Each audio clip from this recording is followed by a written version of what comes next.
Good morning, everybody. Thanks for joining us this morning, and thanks to Waterfront for arranging a webinar, particularly a free one, which we're all delighted to take part in. As I say, we're recording the event and it will be made available afterwards. So we've got around an hour to discuss some of the planning and delivery challenges associated with solar infrastructure. Clearly one of the most important sectors in the UK today. My name is Matt Sharp. I'm a Senior Director at Quad, and so heavily involved in a range of NSIP and sort of infrastructure related projects.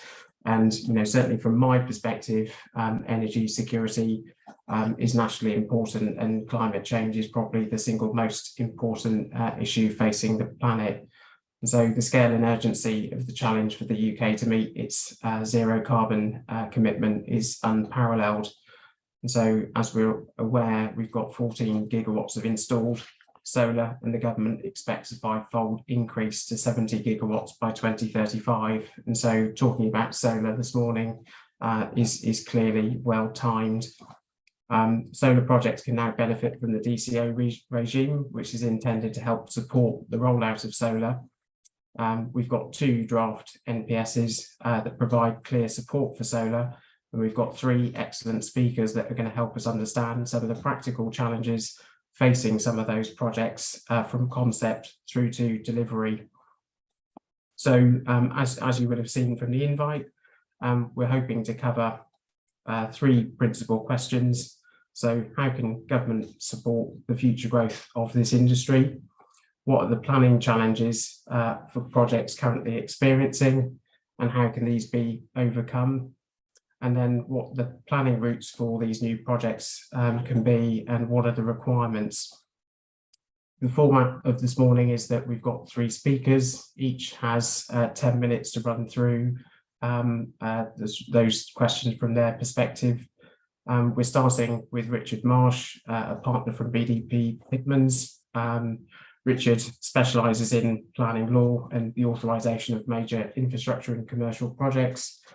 He's got extensive experience in the industry, both public and private sector, and he's promoted and opposed a range of CPOs, Transport and Works Act orders, DCOs, and most things involving infrastructure. So I'm going to start off with you, Richard. So over to you.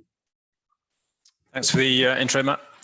So yeah, I'm a partner in the infrastructure planning team at BDP Pitmans, and my primary focus at present is securing consent for major renewable energy projects, and that includes large-scale solar. So we're promoting several solar DCOs at the moment, but also planning applications for solar as well. So as Matt said, we've each got 10 minutes. So I will do a very sort of whistle-stop tour of a few points to consider. And initially, there will be a very brief run-through of the planning regimes for solar projects, solar farms in particular, and then discuss some of the current challenges, mainly around the planning regimes, but also at a sort of a higher policy and political level.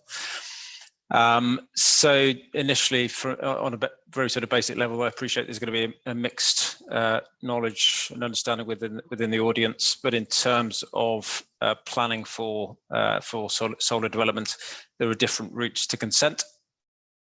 Prior to 2008, the primary route to consent was via a local planning permission, via the local planning authority. And sort of 10-15 years ago, there was a huge swathe of sub 5 megawatt solar farms being consented that way. Since 2008, there's been a newish planning regime around, and that's the Development Consent Order or Nationally Significant Infrastructure Project regime. So for local applications, your project needs to be less than 50 megawatts. And for the DCO regime, the amount of capacity needs to be at 50 megawatts or above.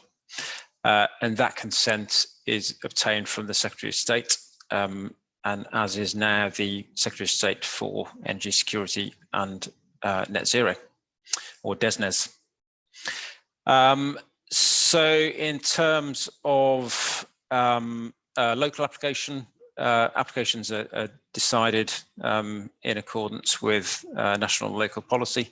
So on a national level, that's obviously the National Planning Policy Framework, which is currently being updated, and also in accordance, as for all other planning applications, in accordance with the LPA's local planning policies. In terms of local applications, planning policy, including national policy, directs development away from what's called best of most versatile land. Now, I won't go into too much detail on that because George is going to focus on that particular aspect of solar farms and siting. But there is a general push to avoid what's called BMV, and that is agricultural land that is graded 1, 2, or 3A. In relation to NSIPs, so DCOs, they are decided, as I mentioned, by the Secretary of State, but judged against national policy for those kind of developments, which are national policy statements, and Matt referred to those earlier. There's a different NPS for each particular type of development going through the regime. And in relation to energy, again, they are that suite of documents, including the ones relevant to solar, so that's EN1 and EN3. They're being revised at the moment, but are not yet designated. I'll come on to that. So applications are generally decided in accordance with those documents. At present, the current NPSs do not specifically link to solar. So there's a vacuum currently in relation to solar, but the revised versions to be designated do include solar. So once they're designated, the need for such developments is generally demonstrated, and the document includes a raft of very useful information and policy guidance to guide developers on how best to develop and mould their development prior to submission of an application. So in terms of some current challenges, George is going to touch upon some sort of specific challenges around landscape and BMV in particular. I just wanted to touch upon a few issues around the TCPA regime in particular, and what can be done to overcome those challenges. So at the moment, I'm sure anyone listening from a developer or consultant involved in the industry will be aware that LPA resources are stretched, and that's causing significant problems for developers in terms of the determination time for solar applications. And that's obviously causing delay, potentially going beyond the statutory time frame for determination, and then getting into the realm of potential appeals for non-determination or refusal if the LPA is particularly opposed. So that obviously creates all sorts of problems. There are solutions around that. So planning performance agreements can be used to engage the authority to provide specific resource for particular applications. So that is of some benefits, and I'm sure there may be some questions around LPA resourcing and the problems that's causing. There's obviously also the risk that an application will be refused, and that could be notwithstanding some initial guidance and pre-app advice from the relevant planning officer that the development is in principle acceptable. You may then also get a recommendation for approval, and then it gets to committee, and potentially a political decision might be made to refuse the application. And then obviously you get into the realms of appeal and delay and cost as well. In terms of timescales, again, I mentioned statutory timescales. There are statutory timescales for TCP applications, but they are regularly not adhered to. So there's again a bit of an issue there, and also an inability to compulsorily acquire land or rights. So with a solar farm, generally the developer has got the main part of the site under option. There may also be a significant grid connection route to the grid. And it's in that circumstance that it might be useful for the promoter to have the benefit of CPO powers. TCPA doesn't allow that, and therefore you are essentially required to negotiate with the relevant landowners in relation to the grid connection and obviously the main site. So there's some of the challenges. Now, many of us on the call work on DCO projects. I'm a key advocate of the regime, and it solves many of those issues, thankfully. But obviously, your project would need to be in excess of 50 megawatts. So just in terms of how it would solve some of those issues, with the DCO application, the application goes to the planning inspectorate, and the planning inspectorate for DCO applications is well set up to resource applications, to assimilate information, and also to help the developer through the process, and also advise on a non-binding basis on the content of application documents. And in terms of timescales, I'm sure many of you know that the DCO regime is well known for having largely fixed timescales. So the pre-application period is flexible, and for a solar farm could be anything between 12 months and potentially 2 years. But once you submit your application, there are then fixed timescales to consent that are rarely breached. So there's a period prior to the examination, which is essentially like an inquiry, but in a more written format. That's a maximum of 6 months.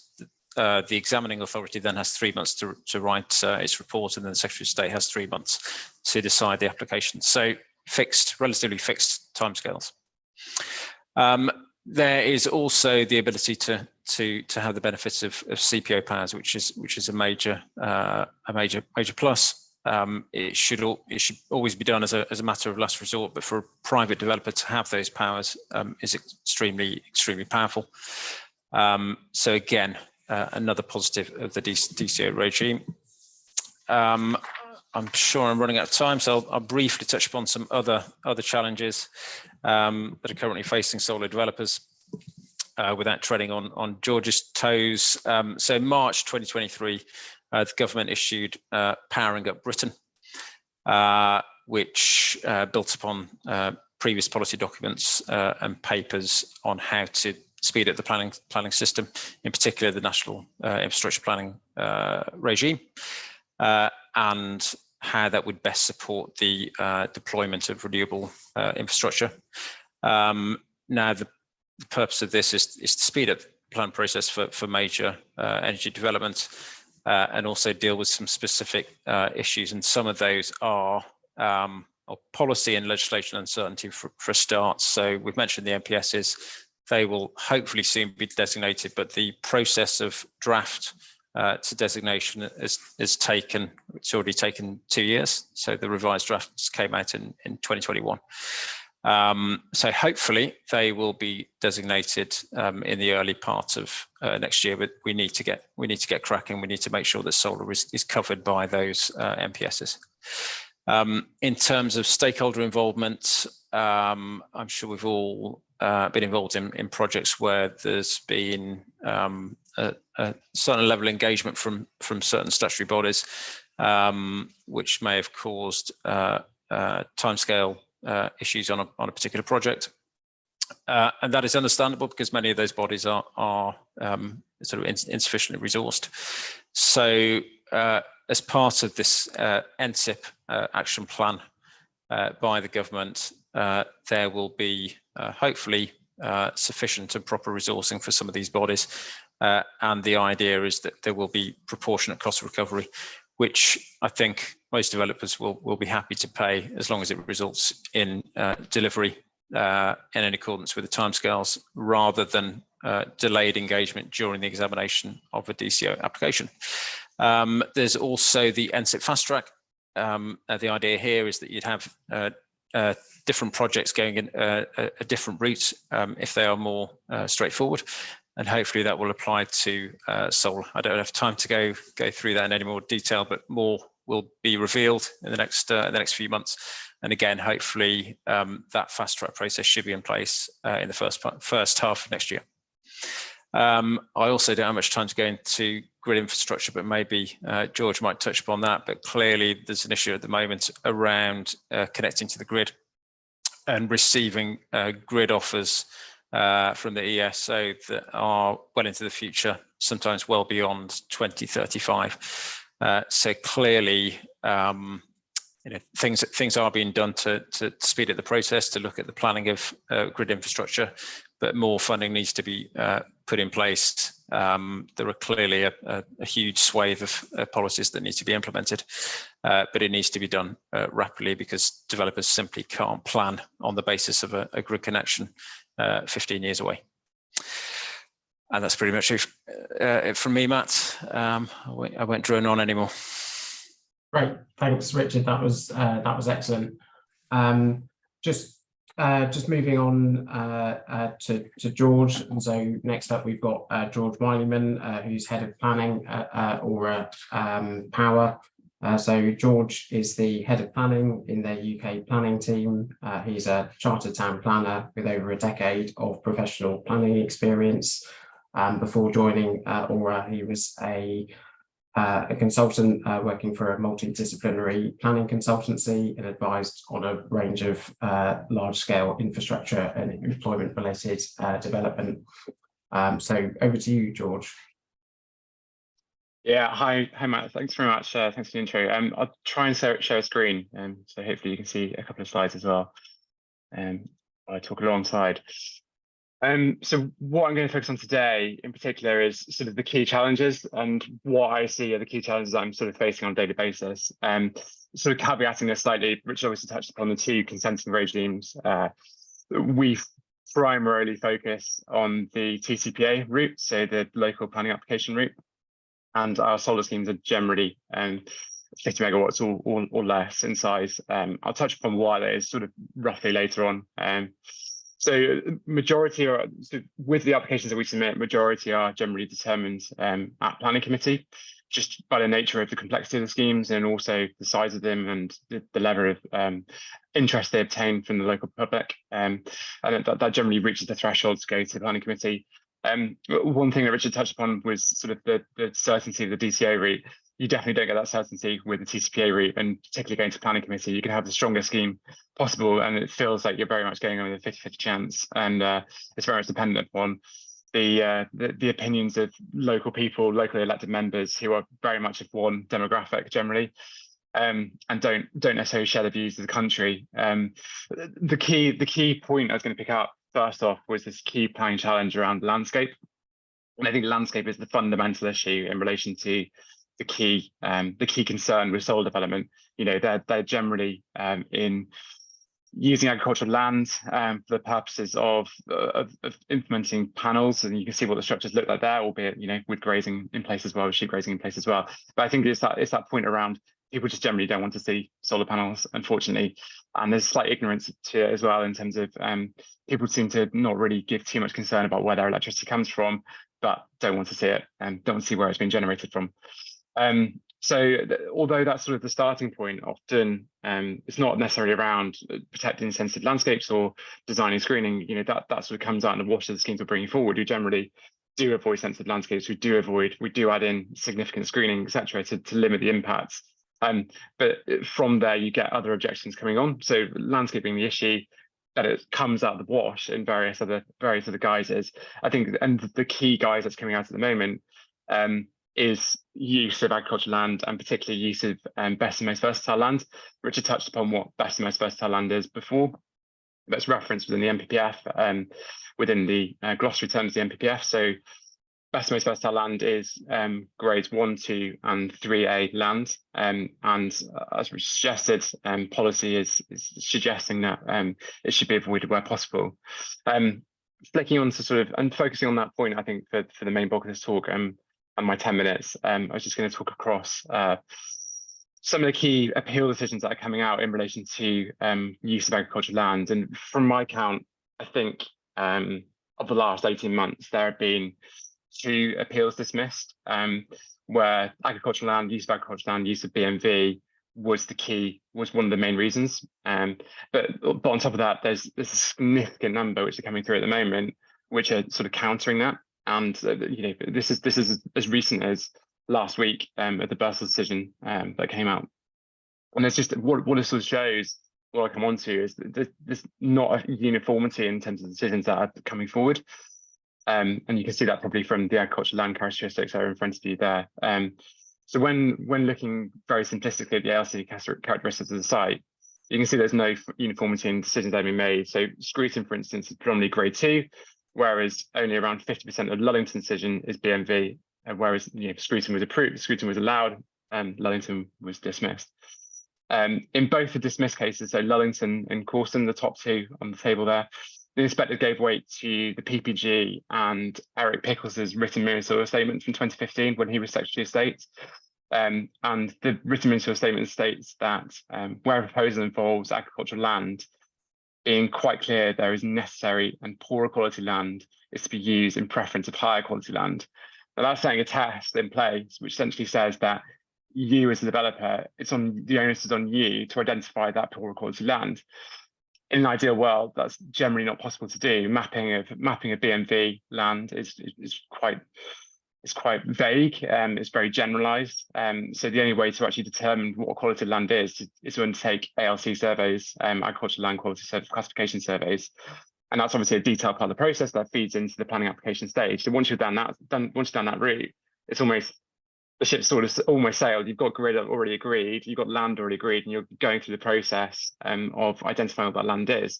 So it's not often user friendly to be able to move through that. It's also worth noting that in the Lullington decision, at paragraph 8, the inspector referenced that the written ministerial statement remained extant and that both parties agreed to this. I'll come on to this in a moment, but I think that's a significant flaw in the decision and in the argument that was potentially used in the appeal. Countering this, there's those other decisions in front of you, so Bramley, Scruton, Sedgeford and Birstall. And I think these are really important. And the decisions that were reached by the inspectors in those examples is quite important in dealing with this issue in terms of BMV and agricultural land use.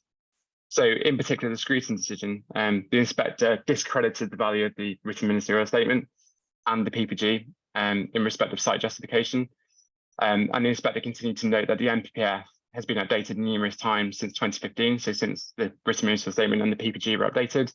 But the sentiments within WMS, so the written ministerial statement, have not been carried forward in an updated draft. Instead, the inspector placed weight on the revised draft MPSEN3, which Richard was referring to before, which confirms that the use of BMV and agricultural land is a consideration, but it's not the only consideration or the overriding consideration. And this is found to be a more relevant understanding of current government thinking at this current time, as opposed to what was the thinking in 2015. So I think that's a really positive note to sort of move forward on in terms of how we're assessing sites, how much weight we're attaching to the use of agricultural land and BMV, because obviously it's inevitable. These features that we're introducing to the landscape are big, and they need to be occupied generally on agricultural land. There's not the facility of brownfield land to occupy these uses. Often brownfield land has other demands for other development types, and also they're not favourable in terms of where the grid is located, and that is the principal starting point in terms of where we're looking for identifying and bringing forward sites, because grid connections, grid routes are expensive to implement, and particularly underground cabling is very contentious, very expensive, and affects viability very quickly. So in terms of how you overcome these challenges, I think, noting Richard's comments before, I think Richard would probably tell me that I would need to go through the NSIP DCO route, and this would avoid most of these issues. DCO decisions that are coming out are much more favourable in relation to, and much more reasoned in relation to in relation to agricultural land use. The issue we have with that is the cost disadvantages of going through the DCA route. It's incredibly expensive. There's a lot of upfront costs, and there's a lot of uncertainty involved with that as well. And I think the key thing as well that's coming out of it is providing where you sort of are being refused locally. So where your TCP application is being refused at committee, etc., where you are appealing, is being sure that those appeals that you're submitting are very well justified, very clearly angled in terms of the case, and providing that clear narrative. And this is because inspectors don't just work on renewable energy scheme planning inspectors. They're working across a wide variety of different development types. And this might be their first solar application they're coming up against. And it is a big development. It's a big area of land that's being occupied. But I come on to sort of those key points to note. I think I've already touched upon discrediting the ministerial statement and planning practice guidance. The point about planning practice guidance is just that, it's guidance, it's not policy. So I think we should be looking to discredit that as where possible. The other point which I sort of missed on, I think Rebecca's going to touch on it more, is this point around community engagement and engagement of the community in early stage, just to try and meet head on those issues in advance of potentially submitting a planning application, getting there early enough.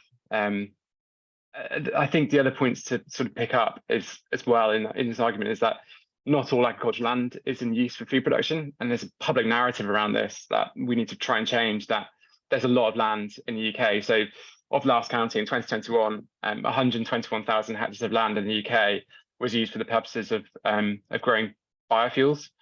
That comparatively is essentially the area of the county of Bedfordshire. So to suggest that all agricultural land is in food production use is not accurate. The point around, so food production will also continue during the lifetime of development through sheep grazing of the site, which is a strong point. Soil health will improve during the lifetime of development, and this has been noted in numerous appeal decisions since as well. And it's this final point that agricultural land is not being lost. So the BNV land that is there existing is not being lost. All soil development coming forward is under a temporary permission. Once, and pretty much every decision that you'll see comes with a condition requiring for the land to be remediated, decommissioned in a guise which is favourable to the local authority. So that land is not lost, it's just preserved for 40 years, likely improved, and also has some food production use during that time as well. I think that's my 10 minutes, and I will stop talking now and stop sharing my screen as well. Thank you. Perfect, thanks George. That was really interesting. Just conscious of time, I'm going to quickly hand over to Rebecca Windermere, who is the Community Energy Lead at Regen. Rebecca leads on planning and communities at Regen, who are an independent, not-for-profit centre of energy expertise.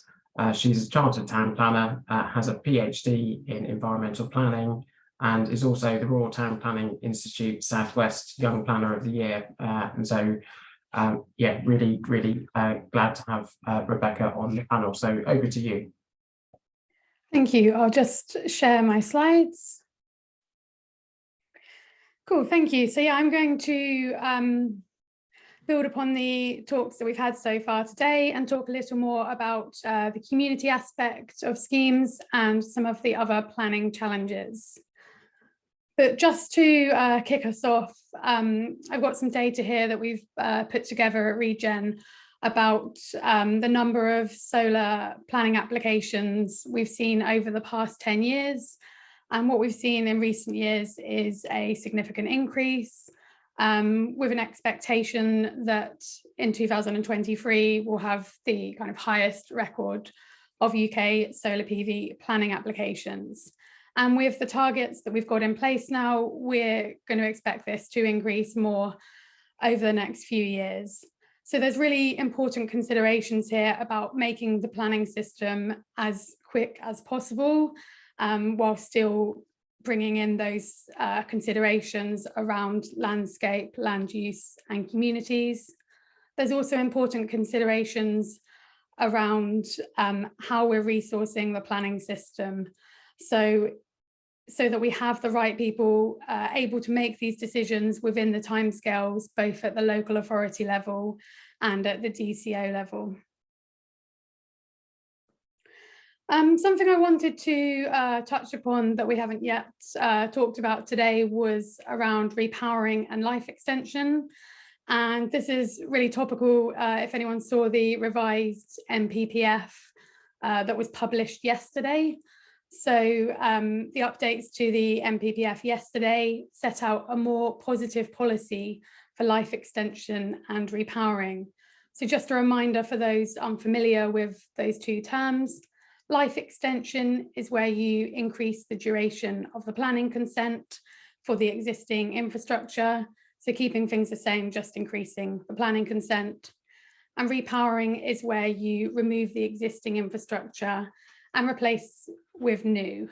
That may create kind of differences in the layout of the site. And this is worth thinking about because some of our early solar farms have been given 25-year planning consents.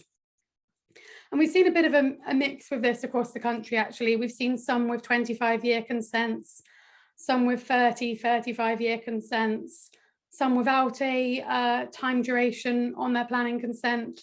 So there are some differences. And I previously undertook my doctoral research looking at durations of planning consent and repowering and life extension. And what I saw was a lot of solar farms getting the initial 25-year consent and then either selling the solar farm or themselves putting in an application to increase that to a 40-year consent to give more confidence in terms of using the solar farm as an investment asset. So the significance of the policy update that we saw yesterday is it gives more confidence that both life extensions, so increasing the duration of the planning consent, or repowering is more likely to be approved. So the policy says that local planning authorities should give significant weight to the benefits of utilising the established site. I also wanted to touch upon the importance of involving communities. As we've heard from the previous two conversations, there's a real importance around kind of getting the community on board and getting them involved early in the scheme. And a key aspect here is making sure that the community feel like they're being involved in the planning process and that it's actually going to benefit them, particularly where it's using kind of a large area of land next to a community. So there's an importance there of high quality community engagement. So going beyond the usual consultation process and instead really trying to engage with the local community at the earliest stage possible, involving them in the design of the scheme, in the decisions that are being taken around the solar farm. So they feel that they're part of that decision-making process rather than a scheme being imposed upon them. We also see a lot of variation in the use of community benefit funds. So unlike onshore wind farms where there's more of a kind of standardization of the use of community benefit funds, it's really varied for solar farms. So there's quite a few solar farms where there isn't a community benefit fund, but for a lot of the largest solar farms now, we are seeing a community benefit fund, usually in the form of kind of a set annual payment to that local community that they can spend on local projects. But I think there's an opportunity there to think more about how communities can benefit. While some communities can make use of a community benefit fund, in other cases, there may be other forms of benefit that would be more valuable, such as providing opportunities to support communities to develop their own community energy projects. So I was talking to some community groups recently, and what they were really keen for is that if a developer was putting in a really large solar farm, if they would then help the community to develop their own kind of small scale solar project. So rather than just funding, that could come in the form of kind of knowledge sharing and support. And again, that links to that kind of early engagement with the community, understanding what they want, understanding what would be useful for them. There's also questions there around how communities should be involved in decisions around life extension and repowering. In some cases, particularly where an original application may have been a bit controversial, there are challenges around life extension, particularly as you've said to a community, this is a temporary development that will be there for 25 years. And you're then asking to extend that planning duration so the infrastructure will be there for a lot longer. So there's potentially opportunities there for looking at community benefits, for looking at how communities can be a bit more involved in the scheme, how repowering and life extension provides that opportunity to really keep them on board and ensure that they are also benefiting from the project. I think it's also important here to mention that in the NPPF updates that we saw yesterday, there's also a new supportive policy for community-led sites. I won't read out the full wording of that policy, but it's encouraging local authorities to be supportive of sites that are community-led, so community energy groups developing their own sites. The other opportunity and challenge that I wanted to talk about was batteries and co-location of batteries with solar farms. So we're increasingly seeing a co-location of solar farms with battery storage projects, projects such as kind of mega batteries, where we're seeing kind of real large scale battery projects located with a large scale solar farm that's connected to the grid at transmission and distribution level, meaning that they can provide really kind of significant benefits in terms of storing energy and providing energy to the grid when it's needed.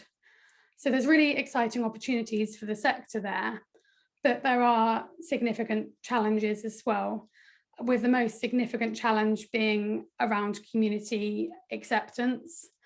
We're seeing a lot of community opposition to battery storage, particularly for concerns around fire safety. So again, there, I think there's a need for that early engagement, that kind of real involvement of communities in the project. But there's also a more kind of wider need for knowledge sharing with the public, for the public to understand the safety procedures that are in place around battery storage projects, and on a larger scale to kind of reduce concerns around safety. So something of kind of more of a public awareness campaign, those kind of aspects. And also when those applications are going in, having someone there that can address community concerns, that has that kind of information on the safety of these projects. And so, yeah, we'd be expecting to see more kind of co-location projects coming through. Battery storage projects all go through the local planning regime. So there's a kind of additional challenge there around ensuring that local authorities have the capacity and knowledge of those applications. So yeah, I guess to summarize from my perspective, key things to consider in addition to what we've heard about earlier are involving communities, ensuring that they're able to benefit from schemes in the way that's kind of applicable to their local community, as all communities are unique. Considering consent durations and being aware of the need for repowering and life extension of solar farms, particularly as we're seeing new, more efficient infrastructure, which is leading to repowering happening earlier than at the end of the original consent. And then also dealing with these co-location projects and ensuring that we have the kind of knowledge and resourcing in place. Thank you. Great, thanks, Rebecca. That was really interesting. Yeah, we've had three very good speakers. So we've got 18 minutes left of the slot, and we were hoping to go through some Q&A from the audience. And so there's a couple of questions that have come through so far. And so if anybody has any questions, please do put those in the Q&A function on Zoom. So there's a button at the bottom of the screen if you've not spotted it. So please do feed those through. We've answered a couple of questions already in writing. So thanks to those who've already been keen enough to get involved already. The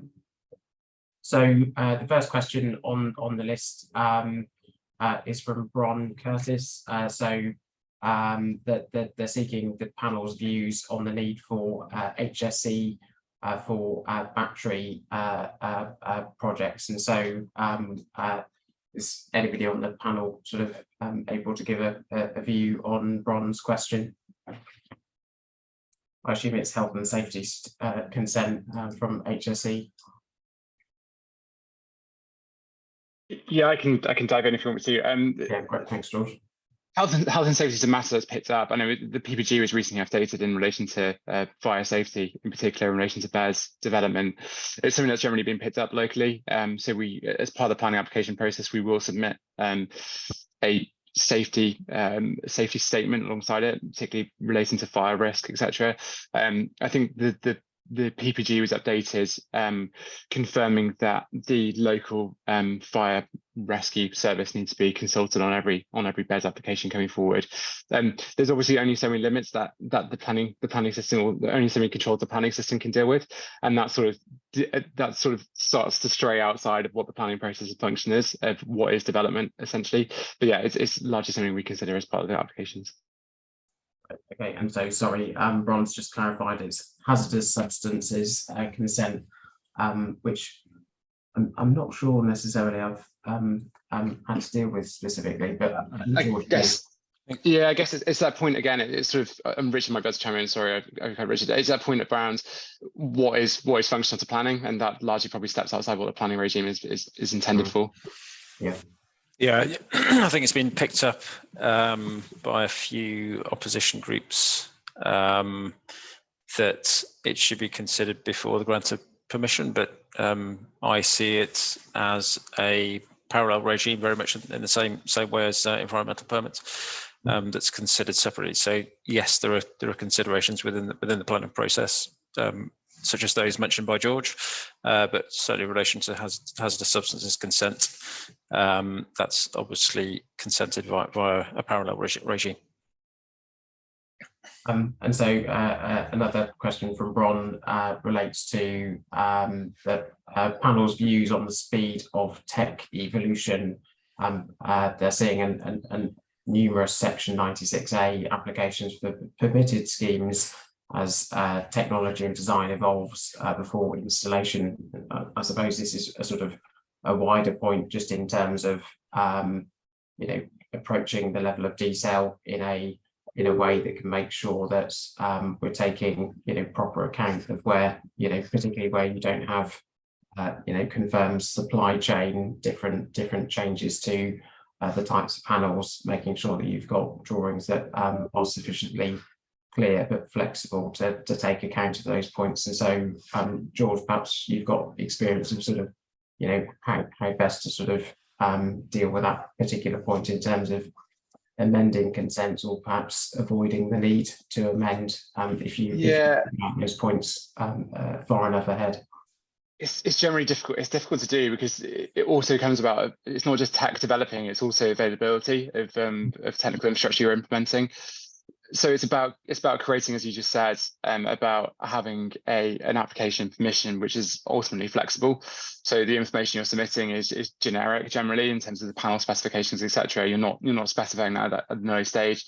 And if it's embedded within the planning permission, it can be done through conditions to require that information. But equally, where you need to go through NMA applications, Section 96A applications, it's not difficult. It's straightforward. You're not changing the fundamentals of the scheme, so it's not really contentious. Yeah, I mean, just to point to add on that, I know I sing the praises of the DCO regime, but I think a benefit of the TCPA regime is post consent. It's generally easier to amend it, whether it's via Section 73 or 96A. I mentioned earlier the fast track process. There's also there are also going to be amendments to the speed of achieving amendments to consent post consent of the DCO, which will help. But you know, even once those changes have been made, it's still going to be easier via the TCPA. Whether it's TCPA or DCO, developers is able to build in flexibility to the consent via the Rochdale envelope and building that flexibility into the environmental impact assessment. But yeah, it's definitely more straightforward in TCPA. So that's one advantage in the TCPA box. Great, thank you. That's a really good response. So next question is from Michael. In relation to guidance on developing the green belt and a very special circumstance case, is sort of happy to start that sort of response, because there's a couple of really good appeal decisions that are coming through. Recently, I acted on a scheme for a battery project in the green belt, and the inspector agreed with the very special circumstance case that we prepared on the basis of the urgent need for renewable energy, the role that storage has in serving that need, and making sure that you've gone through and explained, particularly in terms of the availability of grid connections, and making sure that you've got a really clear site selection process, and that there's a really clear public benefit case to demonstrate that you've got very special circumstances. But I think it's quite clear that PINs are quite aware of the urgent need for these types of schemes, and so it's definitely possible to put together a very robust and compelling case for greenbelt related development. It's still obviously very hard, but Richard or George might have other points to add. I was going to say that's very comprehensively dealt with there, Matt. But yeah, I think the evolution of the appeal decisions is very useful. So there are recent decisions to point to. Obviously, the advent of renewables is still relatively new, but with that body of cases, it's just making the job for developers a bit easier. But I mean, the key thing you mentioned there is a robust site selection process and report to make sure you've properly justified the specific location, that there's been sensitive design of the infrastructure, and sort of connecting with Rebecca's earlier comments, that early engagement both with the authority and the local communities to explain why things are being done and where. And whether that can be supplemented by additional community benefit packages. Yeah, just to add to that as well, I think so as you know, the appeal precedent is evolving, and I think there's a really good case from February this year of a solar farm in the Greenbelt being allowed an appeal. The point around BESS is obviously there's reference in the NPPF to use of very special circumstances, or how generation of renewable energy can benefit from very special circumstances, or can be deemed very special circumstances. With BESS, obviously, it's not generating electricity, it's not generating renewable electricity, it's storing it. So there's that slight disconnect between it being ancillary to renewable energy generation. One thing I would add to that is that the wording within the NPPF is particularly helpful in relation to very special circumstances in relation to renewable energy, in that it's the only development type which is specialized, which is pointed out as being noted as having those very special circumstances, or demonstrating those very special circumstances. So I think, yeah, it's a high bar to meet, but I think we're on the right path there, and the appeal decisions that are coming out are generally positive, and hopefully we'll have another one that we're sort of bringing forward in next year.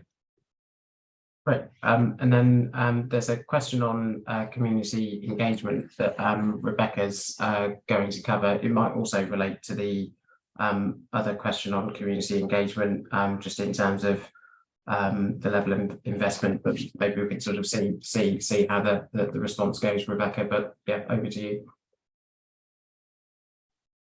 Yeah, so there's a question around kind of differences of community engagement on kind of local authority decision schemes compared to the NSIP scale schemes.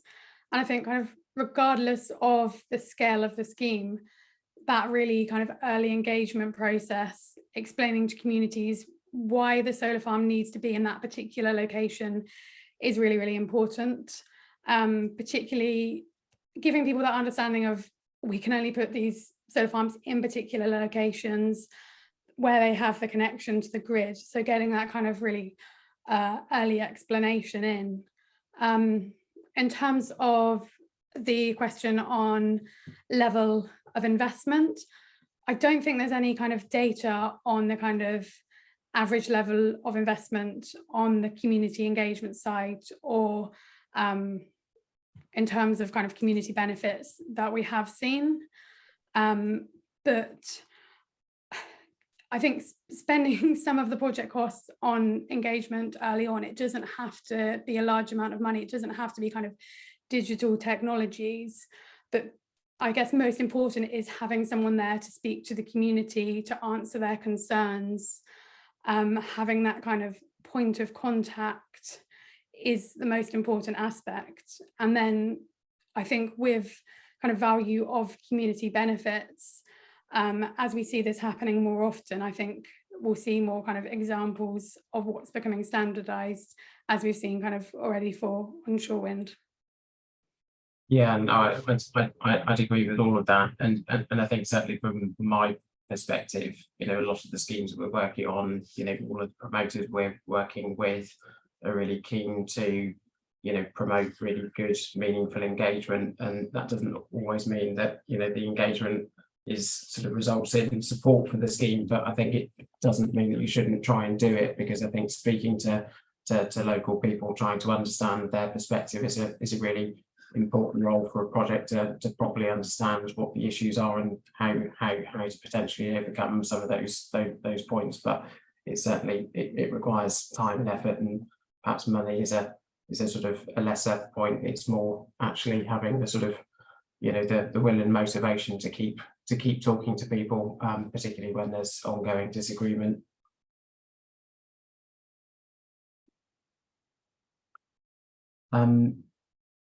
The next question seems to be from Bron. So I think it's sort of more a sort of a comment or a statement. So it's making sure you involve the local planning authority and listen to the community who have the best knowledge of local circumstance.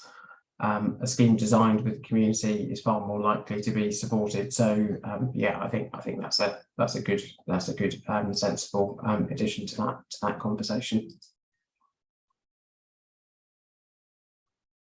There's a couple of unanswered questions in the list, and so there's a question from David in relation to sort of connections to the distribution network, about whether there's any public data. I suspect the answer to that is no, but it's obviously a consideration that sort of most projects go through in terms of working out what a suitable site is and what the length of a grid connection is. And I think it's probably more complex than just cost. It's sort of a number of factors in terms of land ownership, availability, and actually sort of a number of factors that all sort of layer into that. So it's not necessarily just sort of about finding the cheapest way to connect. It's finding the best and most you know, deliverable way of connecting. But maybe George, you could add to that. Yeah, you hit it nail on the head in terms of that availability point of view. I think that's the key driving factor, is actually finding that grid connection in the first instance and making sure, as Richard alluded to, that the connection date isn't 2035, which is sort of what we're finding at the moment. You would have seen recently in general media that DNOs have had a bit of a kicking in terms of deliverability and delivering of renewable energy schemes and grid connections. As a result, they are currently going through grid queues and terminating projects that don't have any, that aren't meeting milestones. And just for record, the milestones that they want you to reach are very, very tight, and yeah, they're very hard to reach at the best of times. So the anticipation is that you can submit a planning application within 2 months of the agreement, which is just completely unfounded and unworkable. There's obviously additional time you can have for that if it's EIA development. So if it's EIA development, you get an additional 12 months. But to claim that EIA development, you have to go through screening or scoping to clarify that it is EIA development, and that can take a significant amount of time as well, because you need to know what the baseline situation of the site is and what all the considerations are in advance of going through the EIA process. So yeah, it's not just finding a connection, it's then maintaining that connection as well. Ultimately, this should have a betterment in terms of connectivities and grid queues, and it should weed out quite a lot of sort of speculative development and just leave what is genuine development to come forward. But yeah, it's a huge issue at the moment that the country's facing, and I think there's a huge need for investment in additional electricity infrastructure and connections. Yeah, that's really helpful. Thanks, thanks, George. I was going to sort of try and combine, or at least ask potentially George to provide a response on two outstanding questions. One question relates to the curtailment risk affecting projects and how this can be overcome, and I presume that one of part of that answer is co-location of battery storage and how that can help make sure that land is used efficiently. And then there's a sort of a more recent question, which is what are some of the challenges of that co-location? And I suppose one of the sort of more obvious points is, going to some of the points you'd raised, George, about landscape impact, and obviously battery components tend to be a little bit bigger and more visible than some of the solar panels, and presumably that's one of the challenges that you might see through co-location, is that it's a good efficient use of the land. It's potentially including something that might look slightly more visible and potentially has different requirements, particularly in terms of some of the access for fire safety requirements. And so that's presumably some of the sort of practical challenges, but it'd be good just to take your sort of view on those two questions. Yeah, I think you've pretty much nailed it again, Matt. Really, that's the sort of response I'd provide in terms of curtailment risk. I think that is the case. I do very much involve myself just in planning as well. So the grid side is dealt with others, but that is one way to offset it is the introduction of battery storage. In terms of the actual planning case for battery storage and the benefits of co-location or practical challenges, you're right in noting that. I do think there is a risk of co-location in terms of, particularly from a battery perspective. You note that battery schemes are, they're harder infrastructure, they're more solid infrastructure, but they're smaller sites, and it's much easier to hide, in lack of better words, a battery scheme that is a solar site. So there is the risk that where you are co-locating in that regard, you potentially run the risk of having a battery scheme refused because the solar is unacceptable, and vice versa potentially. Noise is one of the biggest challenges in relation to battery storage as well, and noise generation, and that's obviously an additional consideration, which is relevant in relation to solar, but is more prevalent in relation to battery as well. Great, thank you. And I've just noticed we've run out of time, so I think we'll sort of draw the Q&A session to a close there. So I think just in terms of final remarks, that hopefully everybody found that really helpful. But I thought the three presentations from Richard, George, and Rebecca were excellent. I found them really useful. I hope you all did too. Thanks a lot to Maxine at Waterfront Conferences for arranging this. It's been really good. Just a reminder that they are launching a conference for planning for solar infrastructure in 2024. The conference is taking place on the 11th of January, so keep an eye out for that. It sounds like a really interesting conference, and I'm sure you'll all want to get yourself booked on that. So yeah, there'll be a variety of emails that come out on that shortly. So just a sort of a final point to say thank you to the speakers for taking the time out of their busy days and spending time thinking about what to say, and it all came across really really well, and yeah, hope you all found it as useful as I did. Right, super, thank you. Great, thanks. Thank you. Bye all. Thank you.